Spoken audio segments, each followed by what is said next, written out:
Cerita ini fakta atau fiksi?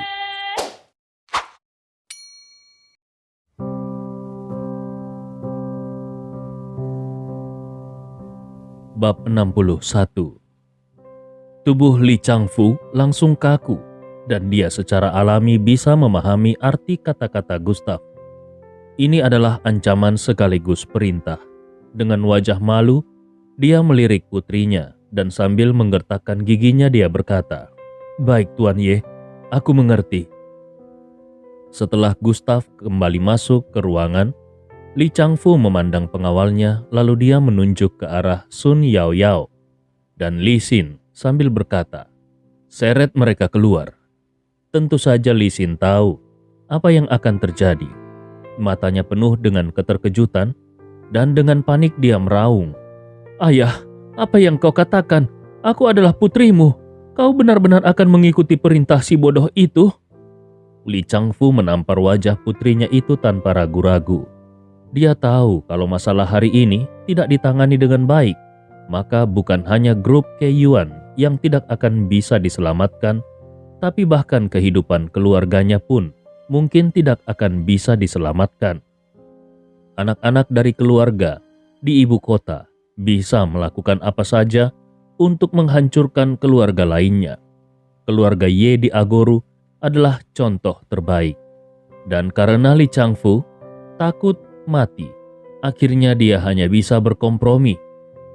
Wajah Sun Yaoyao juga pucat ketakutan. Dia tidak pernah berpikir bahwa keadaan akan berbalik seperti ini. Dia menatap Gustav yang sudah menjauh. Hatinya penuh gejolak. Siapa sebenarnya pacar Margaret ini? Kenapa semua eksistensi tingkat tinggi sangat ingin menyenangkannya? Pertama, dokter jenius dari rumah sakit. Dan kemudian Shen Haihua, ketua grup Beiming Group. Sekarang bahkan ayah dari sahabatnya secara pribadi menampar putrinya sendiri untuk menyenangkan hati pria itu. Hawa dingin muncul secara perlahan dari belakangnya dan dia melihat sekilas ke arah Margaret dari sudut matanya. Dia tahu betul bahwa selama pria itu masih ada di sana, dia hanya bisa memandang iri wanita ini yang pernah dia pandang rendah di dalam hidupnya. Li Changfu menampar wajah Sun Yaoyao beberapa kali. Tamparan itu tak henti-hentinya bergema di seluruh jalur silin. Melihat adegan ini, Paman Wang dan Bibi Zhang sedikit terkejut. Mereka menemukan kalau Gustav sudah berubah, seolah-olah dia menjadi luar biasa asing. Bibi Zhang pernah mendengar putranya bercerita tentang Gustav dan tahu kalau Gustav tampak menyedihkan di sekolah dan telah dipermalukan sepanjang waktu. Tapi sekarang, 5 tahun kemudian, para bos besar di kota Agoru bahkan harus melihat Gustav dengan sopan. Apakah ini masih Gustav yang dulu disebut sampah? Tepat ketika Bibi Zhang ingin mengatakan sesuatu, Paman Wang sudah lebih dulu berbicara. "Gustav, saat ini bukanlah Gustav yang dulu. Aku selalu merasa kalau dia memiliki temperamen khusus. Sudahlah, lupakan saja. Jangan bicarakan tentang ini lagi. Aku akan memasak karena mereka harus makan." Di dalam ruangan, ada 4 orang yang sedang duduk. Saat ini Shen Haihua membuka mulutnya dan berkata, "Tuan Ye, apakah kau membutuhkanku untuk menangani masalah Li Changfu?" Selama Gustav mengangguk, dia akan membiarkan perusahaannya mulai menekan grup Keiyuan dan benar-benar menghancurkan keluarga Li. Namun Gustav menggelengkan kepalanya. Dia mencicipi hidangan dan kemudian berkata, "Putri Li Changfu itu hanya membuat keributan. Hukuman saat ini sudah cukup untuk membuatnya mengingat kesalahannya. Kalau nanti dia masih mengulangi kesalahan yang sama, aku pribadi yang akan menanganinya." Shen Mengjia mengerutkan keningnya. Dia tidak tahu apa arti perkataan Gustav tadi. Mungkinkah Gustav ingin membunuh keluarga Li? Dalam masyarakat yang damai ini, mungkinkah dia masih ingin membunuh orang? Shen Haihua langsung berbicara ke intinya. "Ngomong-ngomong Tuan Ye, kau datang kepadaku hari ini pasti bukan hanya untuk makan malam. Sebagai raksasa bisnis, tentu saja bisa menebak kalau pemuda yang ada di depannya ini memiliki permintaan lain. Gustav meletakkan sumpitnya, lalu dia mengangguk dan berkata dengan ringan, "Benar sekali, Presiden Sen. Seberapa banyak yang kau ketahui tentang grup Tianzeng?" Mendengar nama grup Tianzeng, mata Sen Haihua dan Sen Mengjia menyipit secara bersamaan dan wajah mereka penuh dengan kengerian. Itu karena asal-usul grup Tianzeng terlalu menakutkan. 5 tahun yang lalu, itu adalah sebuah perusahaan keluarga di kota Agoru yang dipimpin oleh Ye Hongtai. Meskipun kondisi grup Tianzeng secara bertahap menurun, namun kejayaannya terlihat jelas bagi semua orang. Hanya saja, orang tidak pernah menyangka kalau Ye Hongtai akan meninggal pada jamuan makan di Villa Yunhu. Ketiga anggota keluarga Ye terbunuh. Pasukan dan keluarga yang tak terhitung jumlahnya telah menarik garis yang jelas dengan keluarga Ye. Itu karena ada seorang pria di belakang layar yang mengendalikan semua situasi ini dengan satu tangan. Sebagai aset Ye Hongtai, tentu saja grup Tianzeng secara alami dikuasai oleh banyak kekuatan. Untuk bersembunyi dari publik, kekuatan-kekuatan itu telah mengemas, menutup pintu, dan merestrukturisasi aset grup Tianzeng berkali-kali. Kalau bukan orang dalam, tidak mungkin orang bisa mengetahui di mana grup Tianzeng berada. Sen Haihua memandang Gustav dan bertanya dengan rasa ingin tahu, "Tuan Ye, kenapa kau begitu peduli dengan grup Tianzeng? Itu adalah milik keluarga Ye di Agoru." Tiba-tiba Sen Haihua terdiam seolah telah ditampar petir. Matanya melebar dan dia menatap pemuda di depannya dengan tidak percaya. "Tuan Ye? Gustav Ye? Ye Hongtai? Grup Tianzeng? Mereka satu keluarga? Mungkinkah pemuda yang ada di depannya ini adalah anak laki-laki dari keluarga Ye yang jatuh ke danau Dongtian?" Pemuda di depannya ini bernama Gustav Ye. Dan ya, anak laki-laki dari keluarga Ye di Agoru juga dipanggil Gustav. Dia tidak mati, tapi dia kembali dengan teknik kebangkitan. Sen Haihua benar-benar merasakan ada badai di hatinya. Dia tidak berfluktuasi begitu banyak dalam 10 tahun terakhir ini. Jadi dia menatap Gustav seperti melihat hantu. Sen Mengjia juga bersikap serupa. Meskipun dia dan ayahnya pernah menebak kemungkinan ini, tetapi ketika mereka memikirkan sampah dari keluarga Ye, pikiran mereka kembali terhalau. Bagaimanapun, sampah keluarga Ye itu adalah lelucon besar di lingkaran kota Agoru. Bahkan kalaupun dia diberi waktu 10 tahun, belum tentu dia akan bisa mencapai prestasi seperti pemuda yang ada di depannya ini. Tubuhnya yang halus menjadi gemetar dan wajahnya pucat. Dia menunggu jawaban Gustav dengan panik. Gustav secara alami bisa melihat reaksi keduanya. Dia mengetuk meja 3 kali dengan jari-jarinya, lalu tiba-tiba dia mengangkat kepalanya dan berkata dengan ringan, "Aku adalah Gustav yang 5 tahun lalu jatuh ke danau Dongtian. Aku adalah Gustav dari keluarga Ye di kota Agoru."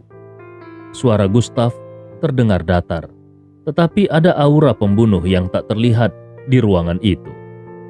Aura pembunuh itu mengelilingi ayah dan anak perempuan keluarga Sen dan membuat mereka merasa seolah-olah sedang berjalan di atas es tipis. Sampah dari keluarga Ye itu benar-benar sudah kembali? Apakah situasi di kota Agoru akan segera berubah?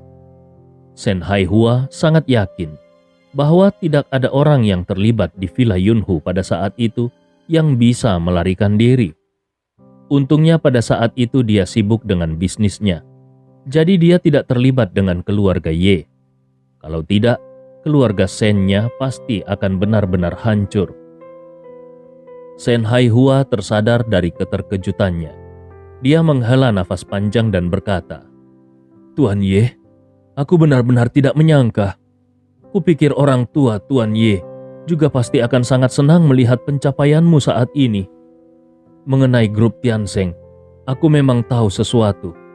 Gedung grup Tiansheng dihancurkan 5 tahun lalu dan digantikan oleh gedung grup Nantai.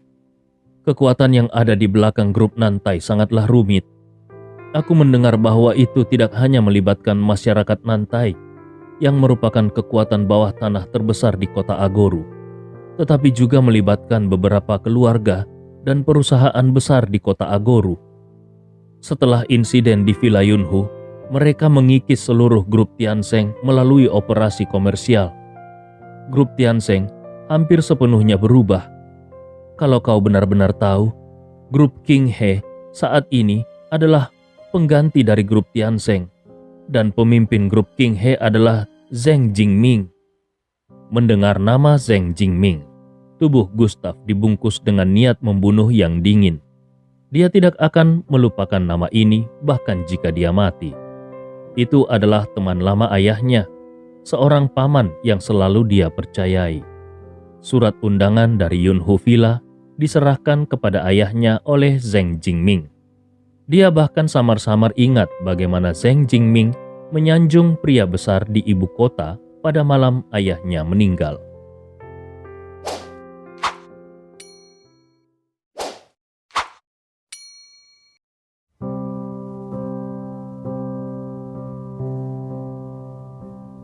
Bab 62.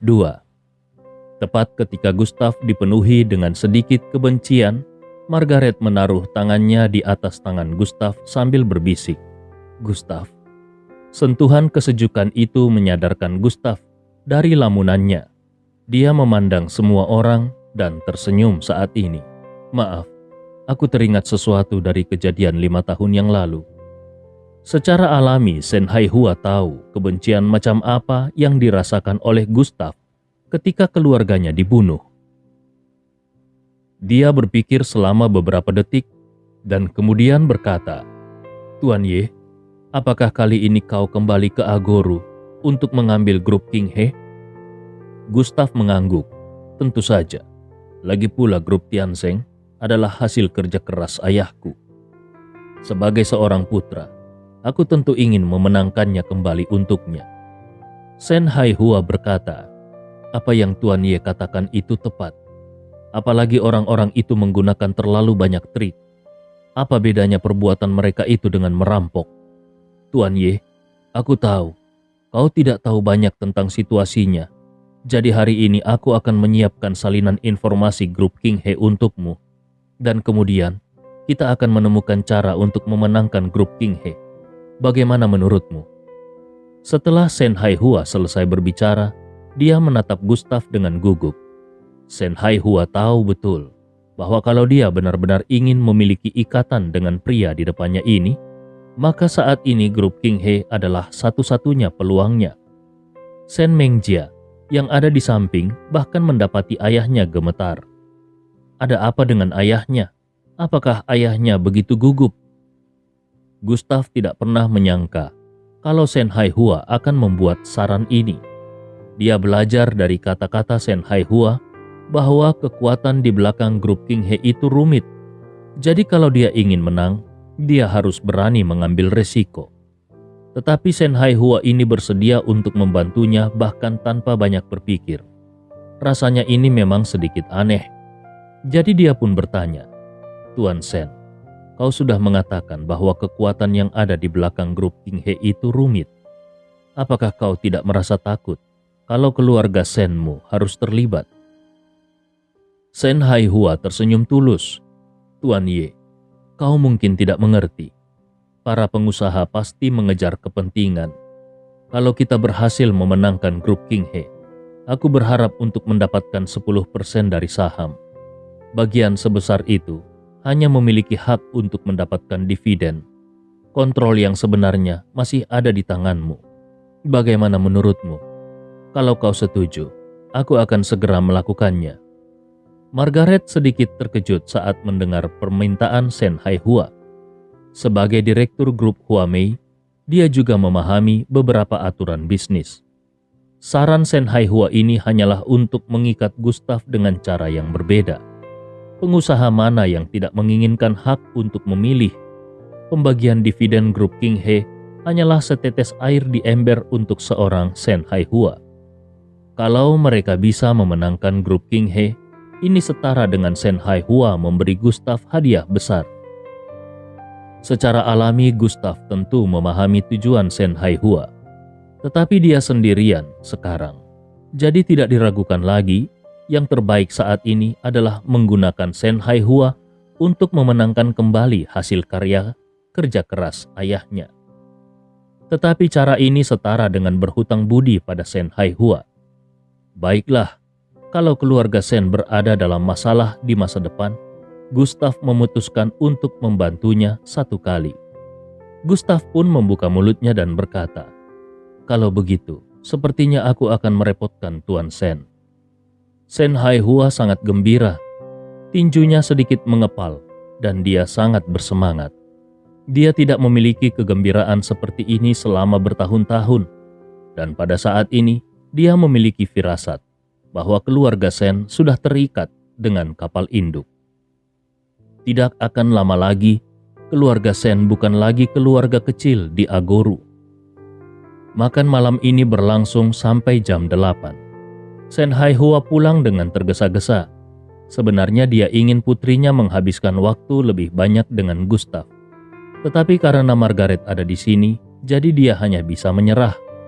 Gustav dan Margaret ingin membantu Bibi Zhang membersihkan meja, tetapi Bibi Zhang melarang dan bahkan langsung menyuruh Gustav dan yang lainnya untuk langsung pulang saja. Keduanya pun kembali ke mobil dan menuju ke apartemen. Saat di dalam mobil, Gustav melihat beberapa mobil mengikutinya dari belakang. Ketika tadi dia makan di restoran Paman Wang, dia juga menemukan ada beberapa orang di sekitar mereka yang diam-diam melindungi mereka. Sepertinya orang-orang itu adalah bawahan Ye Ling Tian. Gustav melirik keluar jendela. Dia berpikir kalau dia tidak perlu bersembunyi dari Ye Ling Tian sepanjang waktu. Dia akan menemukan kesempatan untuk bertemu dengan Ye Ling Tian nantinya. Pada saat ini, mobil mereka baru saja berhenti di lampu lalu lintas di depan Villa Thompson.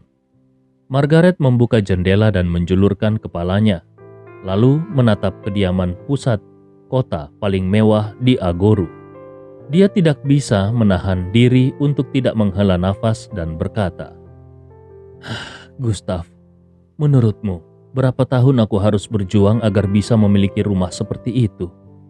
Apakah mungkin untuk melihat seluruh kota Agoru dari rumah di lantai paling atas kelas 1? Apakah dari sana kita akan bisa melihat gunung?" Gustav tersenyum dan berkata, "Pemandangan dari lantai atas memang sangat bagus. Tetapi satu-satunya masalah adalah bahwa ruangan di dalamnya terlalu besar. Kau harus berjalan lama dari ruang tamu ke kamar tidur." Margaret mundur dari jendela. Dia memutar matanya ke arah Gustav dan berkata, "Kau terdengar seperti pernah tinggal di sana sebelumnya. Tahukah kau berapa harga rumah kelas 1 di Villa Thompson itu? Harga per meter perseginya mencapai puluhan juta." Margaret tahu kalau Gustav memiliki uang sebanyak 1 juta. Tetapi uang itu tidak mungkin cukup untuk membeli lantai atas Villa Thompson. Gustav tahu kalau Margaret tidak akan mempercayainya. Jadi dia mengeluarkan kunci dari sakunya dan melemparkannya ke arah Margaret sambil berkata, "Itu adalah kunci kelas lantai atas Villa Thompson. Karena kau sangat menyukainya, maka aku memberimu 1 kunci. Kau bisa pergi ke sana dan merasakan situasi di sana kalau kau punya waktu luang." Pengemudi yang mengendarai mobil hampir tergelincir dan kehilangan kendali arah ketika dia mendengar ini. Setelah mobil stabil, dia melirik Gustav dari kaca spion. Lalu dia menggelengkan kepalanya dan bergumam di dalam hatinya, "Akhir-akhir ini anak muda ini semakin sering berbohong kepada gadis itu. Metodenya semakin tidak tahu malu." Tentu saja Margaret tidak percaya. Dia tertawa dan berkata, Gustav, dari mana kau mendapatkan kunci ini? Hei, kunci ini terlihat cukup canggih dan memiliki chip. Wow, ada simbol peringkat 1 Thompson di atasnya. Aku hampir tertipu olehmu. Tapi kau memang sangat perhatian. Kurasa kau pasti pergi ke tukang duplikat kunci untuk membuat kunci palsu ini. Baiklah, Kalau begitu aku akan menyimpan kunci ini. Margaret dengan santai memasukkan kunci itu ke dalam sakunya. Menurutnya, kunci yang Gustav lemparkan padanya tadi tidak mungkin kunci yang asli. Dia bukan lagi gadis kecil, jadi dia tidak mudah ditipu. Gustav hanya melirik Margaret. Dia tahu kalau Margaret pasti tidak mempercayainya. Jadi dia pun tidak menjelaskan terlalu banyak. Ketika keduanya tiba di apartemen, Margaret pun langsung mandi karena berkeringat. Gustav yang sedang duduk di sofa teringat akan sesuatu. Dia mengangkat telepon yang ada di atas meja dan memutarnya. Teleponnya aktif dan terhubung. Suara yang agak bersemangat datang dari ujung telepon yang lain. "Master Aula, akhirnya kau menelponku," Gustav berkata dengan ringan. "Kalau tebakanku benar, kau seharusnya berada di Agoru sekarang. Hei, jangan panggil aku Master Aula." Suara di ujung telepon berkata lagi, "Master Aula benar-benar seperti Tuhan karena bisa mengetahui di mana keberadaan seseorang secara tepat. Ya, aku memang sedang di Agoru." Gustav terdiam sejenak dan berkata kembali, "Lupakan saja, kau boleh memanggilku dengan sebutan apapun yang kau mau. Oh ya, kalau kau sedang berada di Agoru, carilah tempat untuk kita bertemu pada jam 10 malam. Aku harus menjelaskan beberapa hal kepadamu." Setelah terdiam beberapa saat, orang di ujung telepon itu mendapatkan kembali kesadarannya dan berkata dengan serius, "Master Aula, kau akhirnya mau menemuiku? Baiklah, kita bisa bertemu di klub Yuhao. Klub itu adalah milikku dan lingkungannya sangat sunyi." Gustav mendengar nama klub Yuhao dengan ekspresi yang sedikit aneh. Dia telah mendengar tentang klub ini ketika dia masih sangat muda, dan klub ini memiliki sejarah lebih dari 50 tahun di Agoru. Klub ini bisa dianggap sebagai klub top di kota Agoru. Saat itu, di lingkaran Agoru, hanya sejumlah kecil orang yang bisa diundang ke sana. Tempat di klub ini bukanlah sesuatu yang bisa dibeli dengan uang. Ayahnya pernah ingin masuk ke sana, tetapi diberitahu bahwa dia tidak memenuhi syarat. Tanpa diduga, orang-orang di belakang klub ini sebenarnya adalah Ye Ling Tian. Sebenarnya, bisnis apa yang dilakukan Ye Ling Tian ini?